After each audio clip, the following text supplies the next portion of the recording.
हम लोग क्या कर रहे हैं यहाँ पे, हम लोग देख रहे हैं कि ट्रांसपोर्टेशन प्रॉब्लम में किस रूट में भेजने में हमको सबसे किफायती पड़ेगा, मतलब सबसे लोएस्ट कॉस्ट में हम यूनिट सप्लाई कर सकते हैं। कहाँ से? सोर्स से डेस्टिनेशन, है ना। सोर्स क्या हुआ? जहाँ पे मेरा ये सामान सब तैयार है या रखा हुआ है ना, और उसको भेजना कहाँ है, वो क्या हो गया? डेस्टिनेशन। क्लियर हो गया? जैसे फैक्ट्री से मार्केट में भेजते हैं हम, है ना, या एक जगह मेरा है और वहां से हमको अलग अलग जगह जहाँ हमको सप्लाई करना है वो। तो यहाँ ये जो हम लोग का रहता है, ये क्या हो गया? मेरा सोर्सेस है ना, और डेस्टिनेशन क्या है? M1 M2 M3 M4। ये क्या है? फैक्ट्री मान लेते हैं, फैक्ट्री 1 2 3 4, और ये मार्केट 1 2 3 4। तो हम लोग अभी तक देख रहे थे जनरली कि इसका टोटल रहता है, जैसे इतना सप्लाई कर सकता है, जैसे 1000 500 जो भी, और जैसे M1 को चाहिए 200 300 जो भी। तो वो हम लोग देख चुके हैं। उसका 3 मेथड है। क्या है? नॉर्थ वेस्ट कॉर्नर मेथड, कि किस रूट पे भेजने का।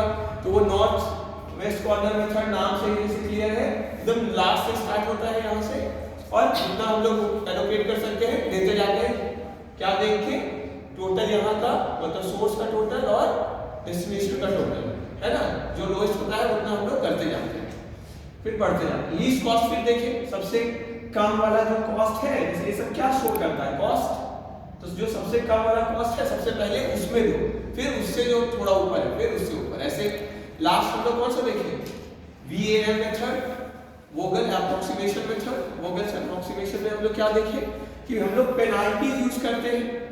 कोई भी दो जो लोएस्ट है उनमें क्या डिफरेंस है, पेनाल्टी कॉलम में लिखते हैं, रो वाले में और कॉलम वाले। इस तरह कर करके जो हाईएस्ट पेनाल्टी वाला होता है उसमें पहले हम लोग एलोकेट कर देते हैं जितना होगा हाईएस्ट, फिर इसी तरह एलोकेट कर।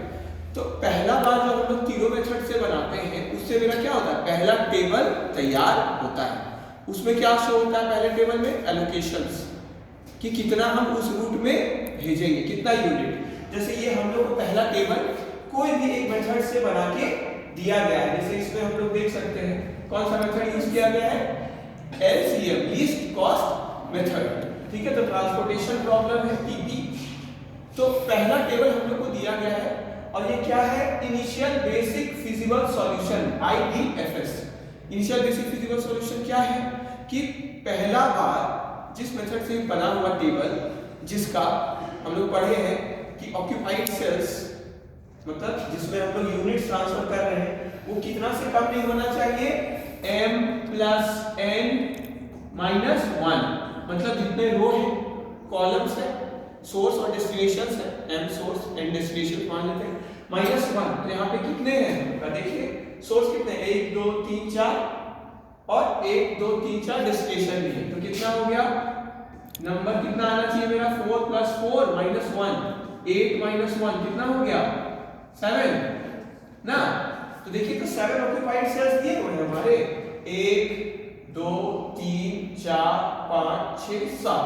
तो ये क्या? इनिशियल बेसिक फिजिबल सॉल्यूशन है, मतलब इसमें डीजेनरेसी नहीं हुआ। डीजेनरेसी क्या हो? हम लोग याद करिए थोड़ा सा, क्या पढ़े थे? जब नंबर ऑफ ऑक्यूपाइड सेल्स क्या हो जाए? कम हो जाए।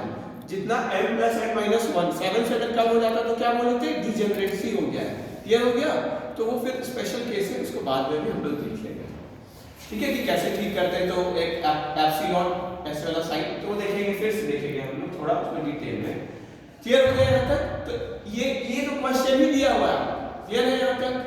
मान लेते हैं ये क्वेश्चन नहीं रहता, ये क्वेश्चन नहीं रहता, मतलब जो अलॉटेड है ये अगर नहीं दिया होता, ये अलॉटेड है ना, ये सब सेल्स, कितना यूनिट भेजना है, इसमें कितना भेजना है? 20, इसमें कितना भेजना है? 5। ठीक है, कहाँ है ये?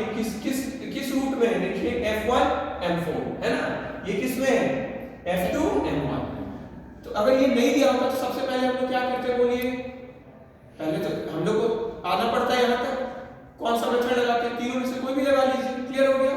क्लियर है? और क्वेश्चन ही बोलते नॉर्थ वेस्ट मेथड था, वही लगाना होगा। क्लियर हो गया सबको?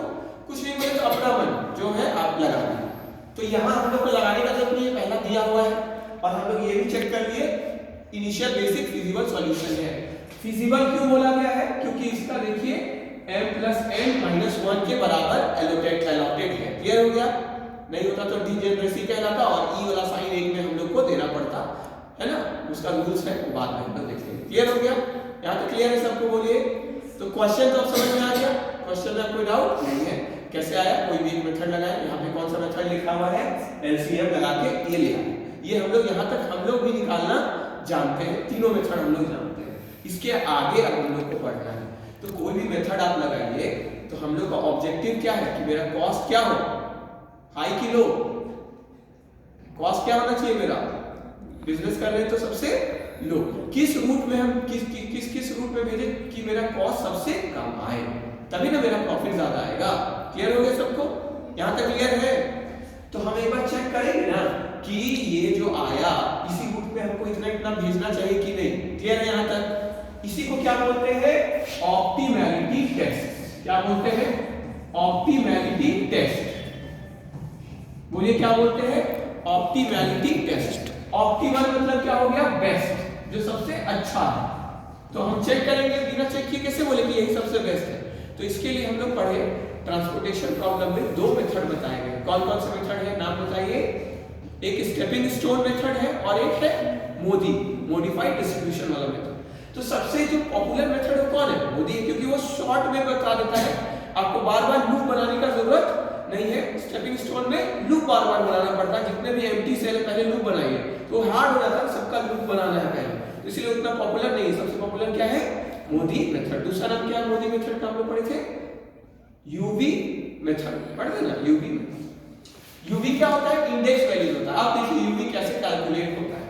तो सबसे पहले हम लोग क्या करेंगे, कोई भी जो सोर्स वाला है वो किसी को भी u इक्वल टू क्या कर सकते हैं? 0। तो जैसे ये पहला वाला रो है तो इसलिए u1 लिखे, फिर u2 u3 u4, इसी तरह यहाँ v1 v2 v3 v4। Clear है यहाँ तक?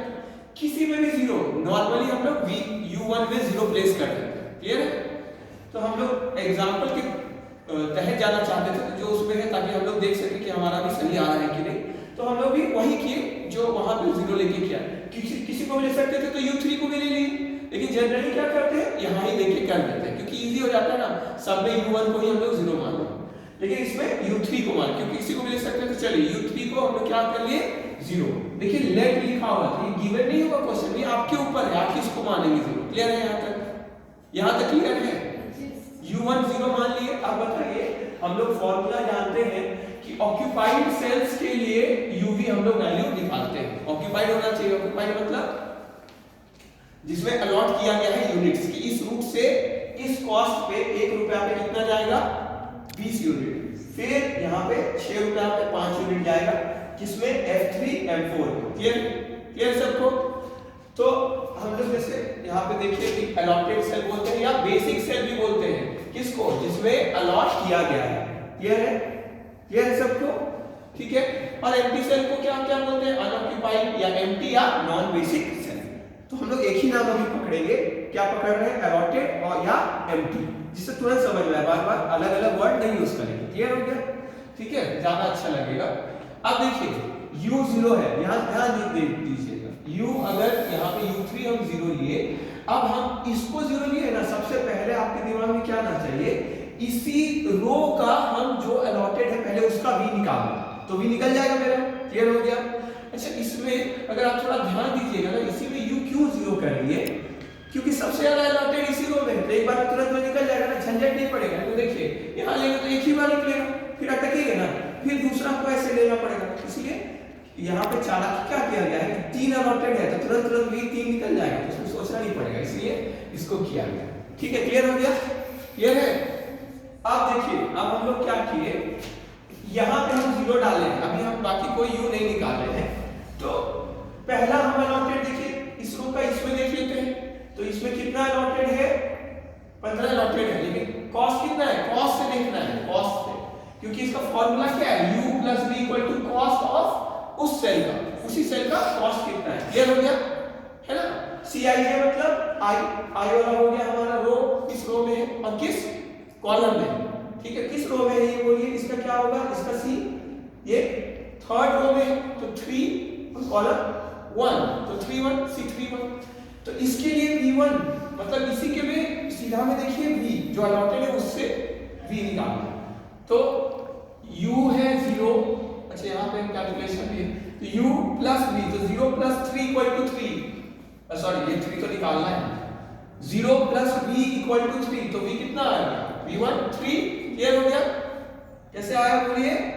u plus v equal to cost है, तो हम क्या किए, u मेरा 0 है, v कितना है ये अभी निकाले नहीं है, c कितना है 3, तो v कितना आ गया 3, तो 3 यहाँ हम लोग लिख दिए। क्लियर हो गया? क्लियर है यहाँ तक? सुजाता आपको क्लियर हो गया? u0 u3 इक्वल, ये तो नंबर है u3 नंबर, ये कोई वैल्यू नहीं है। समझ में आया? समझ में आया? ये नंबर है, ये वैल्यू नहीं है। जैसे आपका रोल नंबर है, तो रोल नंबर का मतलब वही थोड़ी कितना मार्क्स आया, वो नहीं है मतलब। क्लियर हो गया? ये जैसे सेल होता है ना 3 1, तो बस ये क्या नंबर है बस। क्लियर हो गया? मतलब आप समझ लीजिए इसके लिए u का क्या वैल्यू है 0। क्लियर हो गया? तो v1 तो कितना आ गया 3। अब इसी के सीधा में देखिए कहां डॉटेड है इसमें, है ना? तो 0 प्लस v2, मतलब हम v ही बोल रहे हैं क्योंकि इसी को देख रहे हैं, v2 का ये हटा रहे हैं इक्वल टू 5, तो 5 ही हो गया फिर से। क्लियर हो गया? क्योंकि ये दोनों मिल के ये बना रहा, तो इसका वैल्यू क्या है 5। ये तो हम लोग नोट करके जो वर्किंग नोट है उसमें निकाल के यहाँ पे डाले ना सब। ठीक है? फिर v3 इसका तो अभी नहीं निकलेगा क्योंकि अलॉटेड नहीं है। इसका देखिए 0 प्लस v इक्वल टू 6, तो v4 क्या होगा 6। यहाँ तक क्लियर है? उसी तरह जो अब अलग अलग है, इतना तो हम लोग निकाल लिए, अब हम लोग का u भी तो खाली है ना, तो हम u जिसको निकाल सकते हैं उसको निकाल देंगे। तो यहाँ मेरा 6 आ गया, यहाँ मेरा अभी नहीं आया है, ये वैल्यू नहीं आया है, और यहाँ 1 है, तो 6 प्लस u इक्वल टू 1, है ना? तो ये क्या चल जाएगा, वहां जाएगा 1 माइनस 6, तो कितना हो गया -5। तो यहाँ पे देखिए हम लोग कैलकुलेशन किए हुए हैं, है ना? क्लियर है? उसी तरह u2 प्लस v1, ठीक है? तो u2 हम लोग का नहीं निकला हुआ है, तो u2 प्लस v1 कितना है 3 इक्वल टू कितना है 2। ठीक है? तो u2 कितना आ गया 2 माइनस 3 -1। क्लियर है? क्लियर है यहाँ तक? इसी तरह हम लोग क्या किए, सारा u और v निकलता है। क्लियर है? क्लियर है? किसी को डाउट तो पूछ सकते, किसी भी u v में डाउट लगता है, मतलब एक भी अगर आपके पास मिल गया उसके सीधा में किसी में भी u और v में अगर कोई है तो उसे आप निकाल सकते हैं प्लस करके। क्लियर हो गया? नेक्स्ट हम लोग क्या करते हैं, एक बार हम लोग ये जो निकाल लिए, ये तो बस ऑक्यूपाइड सेल का निकाले ना। अब हम लोग देखते हैं कि यही सॉल्यूशन मेरा ऑप्टिमल है कि नहीं, है ना? ऑप्टिमल चेक करने के लिए क्या करते हैं हम लोग, डेल्टा वाला जो हम लोग निकालते हैं। ठीक है? यहाँ तक समझ, यहाँ पे किसी को भी डाउट है तो पूछ लीजिए। यहाँ तक किसी को भी डाउट है u और v में, किसी को भी डाउट है u और v में? नहीं। क्लियर है यहाँ तक? ठीक है, अब हम लोग आगे बढ़ते हैं। देखिए नेक्स्ट में हम लोग क्या निकालेंगे, opportunity cost of empty cells. Empty cells क्या हुआ, जिसको कुछ एलोकेशन नहीं मिला, उसके लिए क्या फॉर्मूला है मेरा, u plus v minus c। यहाँ फॉर्मूला चेंज हो गया ना, हुआ ना चेंज? वहां पे क्या था, अलॉटेड के लिए u plus v equal to c, यहाँ क्या है u plus v minus c। तो उसका हम देख सकते हैं, अगर इस रूट में हम भेजेंगे तो क्या हमको फायदा होगा, अगर प्लस में आ गया तो फायदा होगा, माइनस में आया तो फायदा नहीं, नुकसान हो जाएगा, भेजिएगा। क्लियर हो गया? तो हम लोग देखिए कौन कौन सा खाली है, एक बार हम लोग देखते हैं। सबसे पहला ही खाली है, कितना है इसमें कॉस्ट, 3 रुपया लग रहा है अगर एक सामान आप लीजिए, तो इसका हम लोग देखते हैं इस रूट में भेजने का फायदा है तो क्या, इसका u अभी याद कर लीजिए कितना है -5, और इसका v कितना है, इसी के सीधा में कितना है 3, उसी के सीधा में देखना है ना? तो -5 प्लस 3 और कॉस्ट कितना है -3, तो कितना है -5। बताइए भेजिएगा इस रूट में, 5 रुपए का घाटा हो जाएगा आपको एक सामान के लिए, तो नहीं भेजना है, ये माइनस है। अब दूसरा उसी तरह C12 का देखिए, C12 क्योंकि ये भी एम्प्टी है ना, इसका u देखिए -5, इसका v देखिए 5 और इसका कॉस्ट 2। चलिए इसका देखिए, तो -5 प्लस 5 -2 कितना आ गया -2। इसी तरह हम लोग जितना भी खाली है वो निकाल देंगे। क्लियर हो गया? तो एक बार हम लोग सब निकाल दिए तो हम लोग देखते हैं इसमें कि एक चीज क्या हुआ, यहाँ पे एक पॉजिटिव में आया है 2 डेल्टा विद अपॉर्चुनिटी कॉस्ट, कौन सा सेल के लिए 2 4 के लिए, है ना। पॉजिटिव आ गया, कितना आ गया 2, और एक और पॉजिटिव आ गया 3 3 वाला, कितना आ गया 1। अब बताइए आप किस रूट में भेजिएगा, जिसमें 2 रुपया बचेगा कि जिसमें 1 रुपया बचेगा, 2। तो इसलिए हाईएस्ट वाले सेल में एलोकेशन होता है, क्लियर हो गया, हाईएस्ट वाले सेल में एलोकेशन होता है। तो हम लोग को सबसे पहले हम लोग जानते हैं कि जब भी ऐसा सिचुएशन आए तो रूल के हिसाब से वहीं से वहां भेजना है हमको, तो वहां माइनस लेके क्लोज लूप बनाते हैं। क्लोज लूप क्या होता है, घूम फिर के वहीं पे आना चाहिए, और घूमने का रूल क्या है, अलॉटेड सेल के पास से घूमेगा, है ना, अलॉटेड सेल के पास से घूमेगा। तो देखिए क्या बनेगा,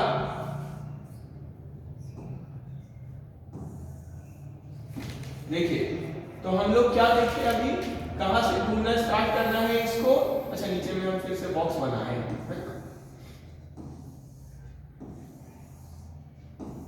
ये देखिए है ना। तो हमारा घूमना कहां से स्टार्ट करेगा, C4 2 4 से, है ना। कौन है इसमें, ये वाला सेल। तो यहाँ पे हम क्या करेंगे, अलॉटेड नहीं है तो प्लस किया हुआ है ना, ये सबसे मेन चीज है, इस रूट में हमको भेजना है, इस रूट में भेजना है, तो इसीलिए यहाँ पे क्या है, प्लस का साइन है, ठीक है। और नीचे में फिर क्योंकि अलॉटेड है तो यहाँ से हम घूम सकते हैं, तो यहाँ पे फिर घूमे, ठीक है, और यहाँ माइनस कर देंगे। फिर अलॉटेड कहाँ है, देखिए यहाँ पे भी अलॉटेड है, लेकिन यहाँ जाएगा तो फिर कैसे पहुंचेगा, कहीं नहीं फिर घूमने के लिए, तो इसीलिए सीधे कोना में गया, यहाँ पे जाके हम वापस आ सकते हैं, है ना, क्लियर हो गया। इसका कोई पाथ फिक्स नहीं है, कैसे भी घूम के वापस आना है आपको, लेकिन घूमने का रूल क्या है, अलॉटेड सेल से घूमेगा, इसको बस याद रखना है। तो यहाँ पे गए, यहाँ माइनस, फिर यहाँ प्लस, फिर यहाँ माइनस, और फिर वापस आ गए। तो देखिए अलॉटेड सेल से घूमा है, इसको ध्यान रखना है, अलॉटेड सेल से घूमना है। तो यहाँ घूम के वापस आ जाएंगे हम लोग। तो अब क्या होगा, जो मेरा अलॉटेड सेल है और जो माइनस पे है उसमें लोएस्ट कितना है, एक 15 है और एक 5 है, उतना ही आप लोएस्ट रूल है, लोएस्ट ही अलॉट कर सकते हैं। तो कितना हम लोग कर सकते हैं अलॉट, 15 या 5, कितना कर सकते हैं, लोएस्ट क्या है 15 या 5 में 5 है, क्लियर हो गया। तो 5 जहां जहां प्लस है वहां प्लस हो जाएगा, और जहां जहां माइनस है माइनस, तो यहां से तो पूरा गायब ही हो जाएगा, 5 है तो -5 0, यहां देखिए यहाँ 15 है, यहाँ प्लस में, यहाँ क्या हो जाएगा 20, और यहाँ पे माइनस है तो यहाँ 15 से माइनस है, क्लियर हो गया सबको, ठीक है, क्लियर है। तो नया वाला सेल हमारा कैसा बनेगा, जो नया लूप बनेगा, ठीक है, कैसा लूप बना, देखिए यहाँ पे कितना हो गया 5, यहाँ से गायब हो गया, यहाँ 20 हो गया, और यहाँ क्या हो गया 10, ठीक है। तो इस पे हम लोग को ध्यान देना है, देखिए कितना से चेंज हुआ है, -5 से ये चेंज हुआ, ठीक है, तो वैल्यू चेंज हो गया। अब हम लोग इस बात को अब ध्यान से सुनिएगा, क्या हुआ, हम लोग स्टेप में लिखे कि जब भी u और v किस पे निकलता है, अलॉटेड पे ना, तो यहाँ अलॉटेड से ही तो चेंज हो गया, तो u और v पहले वाला कोई काम करेगा आपका भी, मतलब सारा u और v तो काम का नहीं रहेगा, कुछ भले ही आप कर सकते, लेकिन सब नहीं, क्यों, क्योंकि ये अलॉटेड नहीं था पहले, अब यहाँ पे अलॉटेड हो गया, क्लियर हो गया, क्लियर सबको, अलॉटमेंट कर दिया ना हम। तो अब हमको u और v, इसलिए रूल क्या बोलता है कि एक बार अलॉटेड चेंज हो गया तो आपको अब u और v क्या करना पड़ेगा, फिर से निकालना है। तो फिर से हम लोग निकालेंगे, तो इसमें फिर देखिए हम लोग फिर से वही रूल हो जाता है, आप कहीं पे भी u को क्या कर सकते हैं, 0 कर सकते हैं, ठीक है। तो 0 आप कहीं पे भी u को कर सकते हैं, ठीक ठीक ठीक, फिर ठीक है, u और v ऊपर लिखेंगे, हाँ यही लिखेंगे, देखिए तो u और v हम फिर से जो किए, तो u और v का इसमें जैसे यहाँ पे 2 सेल है तो u2 = 0 कर दिए, फिर उसी तरह निकाल के ये 0 किए तो बोलिए इसी का पहले भी निकाल लेते हैं, क्योंकि नहीं निकालेंगे तो कैसे बढ़ोगे फिर।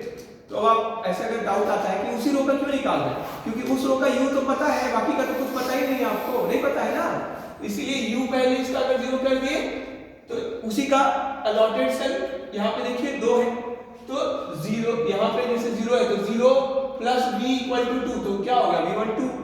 इसी तरह ये अलॉटेड का भी निकल गया v4 इक्वल टू 3। क्लियर हो गया? क्लियर है यहाँ तक? बस बाकी फिर जैसे भी हम लोग निकाले दूसरा वाला भी वैसे ही u और v सबका कैलकुलेट हो। क्लियर है यहाँ तक? क्लियर है? अच्छा, अब इतना किए u v, तो अब क्या करना है? फिर से वही रूल है, क्या है? u v निकालने के बाद एम्प्टी सेल का क्या निकालिए? Opportunity cost. बस इतना ही है। जब सारा ही मेरा क्या हो जाए? नेगेटिव हो जाए तो मेरा आंसर आ जाएगा, या 0 नेगेटिव हो जाए या 0 हो जाए। 0 आता है, ठीक है, तो भी मेरा हो गया, तो नेगेटिव या 0 है ना। देखिए तो अब आगे हम लोग बढ़े, क्या निकाले? एम्प्टी सेल का फिर से अपॉर्चुनिटी सेल निकाले, अपॉर्चुनिटी कॉस्ट। तो यहाँ पे फिर एक में बस अब पॉजिटिव वैल्यू आया, तो 2 से घट के 1 हो गया, तो 1 में आया, बोला कि C33 वाले में भी 1 रुपया बचेगा आपका, और तो हम लोग क्या करेंगे? और बचाने के लिए वहां पे भी ट्रांसफर करेंगे। अब क्लोज लूप कहां से बनेगा? बोलिए लूप कहां से बनाएंगे? C33 से बनाएंगे लूप। देखिए तो C33 से हमारा लूप बनेगा, तो लूप कैसा बनेगा? C33 यहाँ प्लस हो गया, यहाँ माइनस, फिर प्लस, यहाँ बगल बगल में घूमने का है, इसीलिए इस रूट से हम लोग करके इजीली पहुंच सकते हैं। और कहीं से करेंगे तो शायद नहीं पहुंचेगा, क्योंकि घूमने का रास्ता नहीं, सबसे शॉर्ट में ही दिख रहा है, ठीक है। तो यहाँ पे ऐसे हो गया, देखिए तो अब क्या आया मेरा लूप में? माइनस में कितना कितना है? 5 और 25, शॉर्ट, इसमें दोनों में लोएस्ट क्या है? 5, तो 5 यहाँ आ जाएगा, यहाँ से गायब होगा 5, तो 20 हो जाएगा, यहाँ पे भी प्लस है तो यहाँ 20 हो जाएगा, और यहाँ पे 0 है ना, ठीक है। देखिए नया हम लोग का जो बनेगा टेबल, ये इंप्रूव सॉल्यूशन क्यों लिखते हैं हम लोग? क्योंकि इसमें हम लोग का कॉस्ट और बचा। तो टोटल कॉस्ट जब आप निकालिएगा ना, कैसे निकालते हैं? 2 × 10, 3 × 20 ऐसे करके निकालते हैं ना। तो आप किसी का भी निकालिएगा तो वो ज्यादा आएगा, तो लास्ट में आएगा आपका कम आएगा। क्यों? क्योंकि हम लोग कॉस्ट कम होते गया ना। क्लियर हो गया? तो टोटल कॉस्ट आप कहीं पे भी निकाल सकते हैं, जहां पे भी अलॉटेड हो गया है ना, उससे भी आप निकाल सकते हैं। तो उसमें क्या आएगा? ज्यादा आएगा, क्योंकि अभी तक मिनिमम कॉस्ट में नहीं पहुंचे आप, है ना। क्लियर हो गया? तो लास्ट वाला जो है हमारा टेबल, वो इस तरह का हम लोग को दिखेगा। देखिए यहाँ 20 हो गया, यहाँ से गायब हो गया, यहाँ पे भी 20 हो गया, और यहाँ 5 आ गया।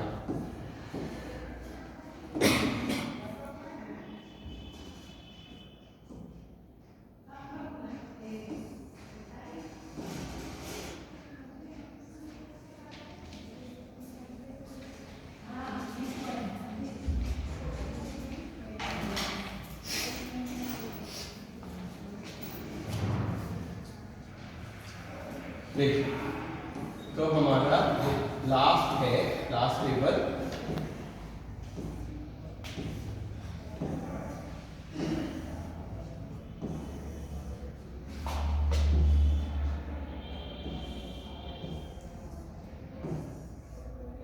ठीक है, यही है लास्ट टेबल ना। ठीक है, तो जो लास्ट वाला हमारा आ गया ये है फाइनल पोजीशन। अब हम लोग जब एम्प्टी सेल का वैल्यू निकालेंगे तो हम लोग को क्या पता चलेगा? यूवी क्यों निकालना पड़ रहा है फिर से, तब ना एम्प्टी सेल का भी निकाल पाएंगे, इसलिए यूवी जरूरी है। तो यूवी फिर से निकालिए, किसी को भी 0 मान के, यहाँ भी 2 था तो देखिए इसमें U4 को 0 मान के निकाल दिया। किसी को भी आप मान के कर सकते हैं, आपका आपके ऊपर, ठीक है। लेकिन जहां ज्यादा अलॉटेड है वहां से फायदा है, तुरंत निकलता है, मेन है टाइम से होगा। अब देखिए तो इसमें लास्ट वाला जो हम लोग अपॉर्चुनिटी कॉस्ट देख रहे हैं, सब क्या हो गया? नेगेटिव हो गया। तो सब नेगेटिव हो गया तो क्या आ गया? आपका सॉल्यूशन हो गया। तो सारा या तो 0 आ जाए या नेगेटिव आ जाए तो सॉल्यूशन आ गया। क्लियर है यहाँ तक? तो अब देखिए यहाँ नेगेटिव आया सब, तो उसका क्या मतलब है कि सब नेगेटिव हो गए, तो करंट सॉल्यूशन इज ऑप्टिमल या बेस्ट सॉल्यूशन है। Thus the optimal solution is, optimal solution क्या आया? x4, यहाँ x और x क्या है? क्वांटिटी, कितना सप्लाई करना चाहिए। c क्या है? कॉस्ट, है ना, एक यूनिट का क्या कॉस्ट बन रहा है। तो x14 कैसे लिखा हुआ है? देखिए x14 क्या है? 1 रो का 4th कॉलम, कितना है? कितना यूनिट्स भेजेंगे आप यहाँ?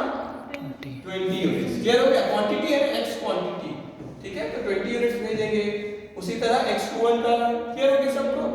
x21 क्या है देखिए, सेकेंड रो फर्स्ट, ठीक है 10 क्लियर हो गया। ये क्या हुआ बोलिए, x3 थर्ड रो फर्स्ट, 31 कितना है 20, ठीक है यहाँ चेक करिए, ठीक है 31 क्लियर हो गया। तो इसी तरह जिसमें भी अलॉटेड है वो लिख देते हैं हम लोग। अब बताइए इतना यूनिट भेज रहे हैं, कॉस्ट कैसे निकलेगा, उसका कितना कॉस्ट लग रहा है, एक पे इनटू करेंगे तब ना, इनटू किए हम लोग किससे, कॉस्ट से, इसलिए यहाँ पे लिख दिए कॉस्ट इक्वल टू जो कॉस्ट है कैसे, cost per unit into quantity जो शिफ्ट कर रहे हैं वहां पे भेज रहे हैं, ठीक है। तो 1 × 20 2 × 10 पूरा करके तो मेरा 205 आया। यही आप किसी और में करते ना, इससे पहले वाले टेबल में 205 से ज्यादा आया, क्योंकि वो बेस्ट तो सॉल्यूशन नहीं हुआ ना। तो अंतर है किसमें, एक इनिशियल बेसिक फिजिबल सॉल्यूशन वाला टेबल शुरू में हम लोग बनाए कोई भी मेथड से, वो इनिशियल है, तो उसका जो कॉस्ट आएगा वो मेरा बेस्ट कॉस्ट नहीं हो सकता, सबसे कम कॉस्ट हो सकता है ना, हो सकता हो जाए, जब वो तो पता चलेगा जब एम्प्टी सेल का भी अपॉर्चुनिटी कॉस्ट निकालेंगे तब ना। क्लियर हो गया सबको, U और V निकालते हैं, उसी से तो एम्प्टी सेल का हम लोग निकालते हैं, क्लियर हो गया। तो उसमें सबका नेगेटिव वैल्यू आ गया या जीरो आ गया तो मेरा बेस्ट हो गया, क्लियर हो गया सबको। तो वो था इनिशियल बेसिक फिजिबल सॉल्यूशन, और ये वाला जो टेबल अभी आया इसको क्या बोलेंगे हम लोग, optimal basic feasible solution. Optimal आ गया ना, ऑप्टिमल मतलब बेस्ट, क्लियर हो गया। तो किसी में ज्यादातर क्योंकि वैम मेथड हम लोग लगाते हैं, वोगल्स अप्रोक्सीमेशन मेथड, उसमें क्या होता है कि ज्यादातर वही लीस्ट कॉस्ट दे देता है शुरू में ही सबसे कम कॉस्ट में, तो उसका पहला ही टेबल को चेक करेंगे तो हो सकता है मेरा वही जो इनिशियल बेसिक फिजिबल सॉल्यूशन था वही क्या हो गया ऑप्टिमल, लेकिन चेक तो करना पड़ेगा ना, तभी ना बात बोल सकते हैं ये मेरा बेस्ट है। एग्जाम में क्या पूछ सकता है आपको, बोलेगा कि बस ये बोला जा सकता है कि बस एक बार बना दीजिए इनिशियल बेसिक फिजिबल सॉल्यूशन, तो कोई भी मेथड अगर नहीं बोले तो आपका मर्जी, मेथड बोला तो मेथड के हिसाब से चलना है। अब बोले ऑप्टिमल बनाइए तब तो ऑप्टिमलिटी टेस्ट लगाना होगा, तब ये मेथड हम लोग लगाएंगे, क्लियर है। सिंपल वर्ड्स में बता तीनों मेथड से पहला टेबल तैयार किए उसको क्या बोलेंगे बोलिए, initial basic feasible solution, clear है यहाँ तक। उसके बाद टेस्ट जो करते हैं उसको क्या बोलते हैं, ऑप्टिमैलिटी टेस्ट। उसमें क्या होता है मेरा जो सबसे लोएस्ट कॉस्ट में हम भेज सके वो मेरा निकल के आता है। उसके लिए दो मेथड है, कौन कौन सा, स्टेपिंग स्टोन मेथड और मोदी मेथड। स्टेपिंग स्टोन में क्या होता है कि उसमें हम लोग बार बार लूप बनाते हैं, किसके लिए, एम्प्टी के लिए। अपॉर्चुनिटी कॉस्ट पहले ही कैलकुलेट होता है सबके लिए, सोचिए बार बार आपको लूप बना के अपॉर्चुनिटी कॉस्ट पता करना पड़ रहा है। और मोदी मेथड में वैसा नहीं, तो वो थोड़ा लेंदी हो जाता है ना, सबका लूपिया बनाएंगे फिर तो सोचना पड़ेगा कहाँ से घुमा के आए हम, है ना, तो टाइम लगेगा ना थोड़ा। और मोदी मेथड में क्या है, पहले यू भी निकालिए, फिर एम्प्टी सेल में अगर किसी का वैल्यू माइनस या जीरो नहीं आया तभी आपको क्या बनाना है, लूप बनाना है जिसमें पॉजिटिव आया, हाईएस्ट पॉजिटिव आया, नहीं तो बनाने का जरूरत नहीं। तो ये शॉर्ट, ये इजी मेथड हुआ ना, क्लियर है सबको। तो ये इजी मेथड हो गया इसलिए पॉपुलर है। तो मोदी मेथड में हम लोग क्या करते हैं, सबसे पहले u और v का वैल्यू करते हैं। तो u किसी को भी जीरो मान लेते हैं हम लोग, और उसके बेसिस पे जो अलॉटेड v है वो निकाल लेते हैं, और फिर हम लोग बाकी का वैल्यू निकाल लेते हैं। कौन सा फॉर्मूला है, u + v = c, अलॉटेड के लिए अलॉटेड, और जो अनअलॉटेड है एम्प्टी है उसके लिए u + v - c। एम्प्टी वाले सेल में किसी में सब में अगर क्या आ गया, नेगेटिव आ गया या जीरो आ गया तो मेरा आंसर हो गया। नहीं आया तो आपको क्या करना पड़ेगा, क्या करना पड़ेगा, जिसमें सबसे ज्यादा वैल्यू पॉजिटिव में आया वहां से लूप बनाइए, और जो नेगेटिव वाले में है, अलॉटेड वाले में जो सबसे कम है वो बांट दीजिए, और प्लस वाले में प्लस कर दीजिए और माइनस वाले से माइनस कर दीजिए। फिर क्या होगा, अलॉटेड चेंज हो जाएगा। अलॉटेड चेंज हो गया तो क्या करते हैं हम लोग, फिर से u और v कैलकुलेट करते हैं, अपॉर्चुनिटी कॉस्ट कैलकुलेट करते हैं, और हम लोग का फिर से देखते हैं कि सारा नेगेटिव हुआ या जीरो हुआ, नहीं हुआ तो फिर से हम लोग क्या करेंगे, जो पॉजिटिव है वहां से लूप बनाएंगे, है ना, ठीक है, लूप बनाएंगे, और उसके बाद फिर से u और v वाला कैलकुलेट करेंगे। क्लियर हो गया सबको। तो जरूरी नहीं है ये 2-3 बार में आए, हो सकता है एक बार बस आपको बनाना पड़े और उसी में आंसर आ जाए। क्लियर हो गया सबको, लेकिन तरीका बस आपको पता होना चाहिए। हम लोग स्पेशल केसेस भी है इसमें, जिसमें अगर जीरो, अभी हम लोग डिस्कस कर रहे हैं, जीरो या नेगेटिव आ जाए तो आंसर आ जाएगा, ठीक है। तो जो हम लोग उसका स्पेशल केस में आता है वो हम लोग डिस्कस करेंगे कि जब जीरो आता है ना तो जीरो भी अगर आ गया तो उसके बाद कैसे सॉल्व होता है, वो बाद होगा। ये बेसिक्स था, ठीक है। इतना तक समझ गए हम लोग सब, ठीक है। तो ज़्यादा पॉपुलर मेथड है मोदी मेथड, इसीलिए वो तो एग्जाम में अगर नहीं लिखा हुआ कौन मेथड तो हम लोग तो वैसे भी मोदी ही करेंगे, और ज़्यादातर फॉलो यही होता है मोदी वाला, क्योंकि ईजी है ना, क्लियर है, ठीक है। Thank you.